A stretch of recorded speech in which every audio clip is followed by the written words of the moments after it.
En quelques années, le cybercrime s'est organisé et s'est répandu comme une traînée de poudre. 260 millions d'attaques ont été recensées en 2014 contre les systèmes Windows. Il y a des groupes criminels qui sont très professionnels.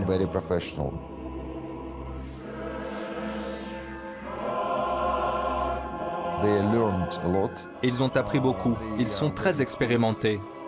Ils sont capables de concevoir des technologies et des attaques qui peuvent pénétrer des réseaux très protégés.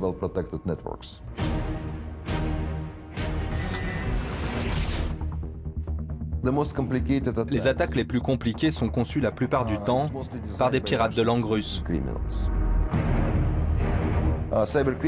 Les cybercriminels veulent de l'argent. Ils attaquent donc les individus, les artisans, les petites entreprises, pour avoir accès à vos données sensibles, à vos mots de passe, à vos comptes bancaires, toutes les données qui peuvent être transformées en argent.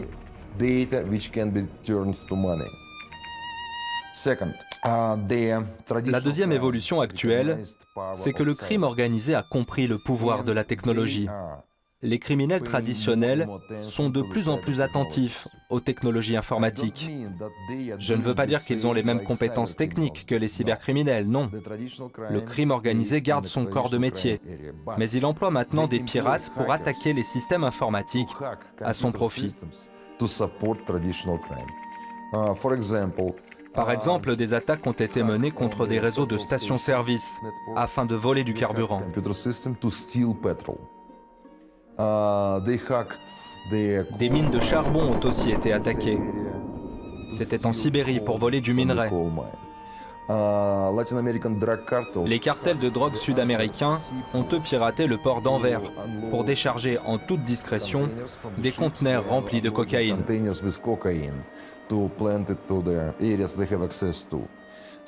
Donc le crime organisé ne fait pas la même chose que les cybercriminels.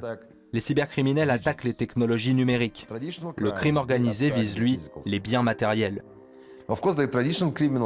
Évidemment, les criminels traditionnels ne comprennent rien à l'informatique. Ils sont incapables de développer un logiciel ou de concevoir une attaque. Mais ils emploient des pirates informatiques, ce que j'appelle des cybermercenaires.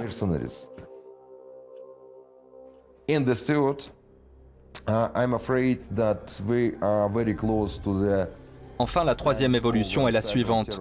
Je crains que le temps du cyberterrorisme et du cybersabotage ne soit arrivé.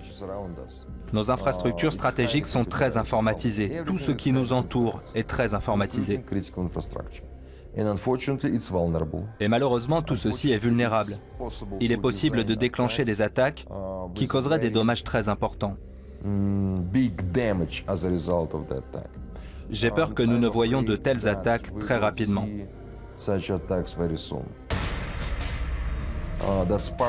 Il s'agit des réseaux d'énergie, des transports, des services financiers, de la santé, des télécommunications, des équipements publics dans les villes et de bien d'autres infrastructures qui sont très informatisées, vulnérables et dont nous dépendons.